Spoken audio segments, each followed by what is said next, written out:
সবাই তো ফুলকপি বাঁধাকপি খেয়ে খেয়ে বোর হয়ে গেছো, তাই আজকে আমি ভাবলাম একটা নতুন রেসিপি বানাই। এই দেখো কচু, এই বাজার থেকে শোলা কচু কিনে নিয়ে আসছি।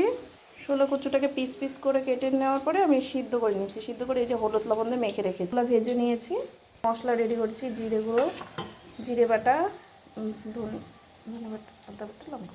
এই দেখো কচুগুলো এভাবে আমি ভেজে তুলে নিয়েছি। মেথি ফোড়ন, অবশ্যই মেথি ফোড়ন দেবো। দেখো মেথি ফোড়ন, তেজপাতা, শুকনো লঙ্কা, মেথিগুলো দিয়ে একটু লাল লাল হয়ে গেলে তুলে নেব। মেথি ফোড়ন দিয়ে দিলাম। এই যে মেথিগুলো আমি তুলে নিয়েছি। এখন শুকনো লঙ্কা, তেজপাতা দিয়ে দেবো। একটু লাল করে ভাজা করে মশলাটা জলে গুলিয়ে রেখেছি। সেই মশলাগুলো আমি তোমাদের দেখিয়েছিলাম। এটাকে ভালো করে এই সবজি কচু শিংড়িটা বানাতে হিং লাগে। আমি হিংটা একটু পরে দিচ্ছি। এটাকে আমরা কচু শিংড়ি বলি। তোমরা বানিয়ে খেয়ে দেখো, অবশ্যই ভালো লাগবে। তারপর আমাকে কমেন্ট করে জানাবে খেয়ে দেখো। এই দেখো বন্ধুরা, মশলা কষানো হয়ে গেছে, মশলার থেকে তেল ছাড়তে শুরু করে দিয়েছে।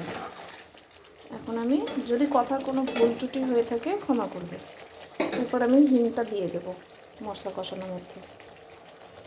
হিংটা দিয়ে দেবো, তার সাথে আমি টমেটোটা বেটে রেখেছি, টমেটো বাটাটাও অ্যাড করবো। যাতে একটু কষিয়ে তারপরে ভেজে রাখা কচু আলুগুলো আমি দিয়ে দেবো। এই দেখো মশলার থেকে তেল ছাড়তে শুরু করে দিচ্ছে। এখন আমি ভেজে রাখাগুলো দিয়ে দিচ্ছি। এই যে এবার একটু নাড়াচাড়া করার পর আমি গরম জল করে রেখেছি, ওটা দিয়ে দেবো। একটু মাখামাখাই করবো, মাখামাখা করলে টেস্ট লাগে।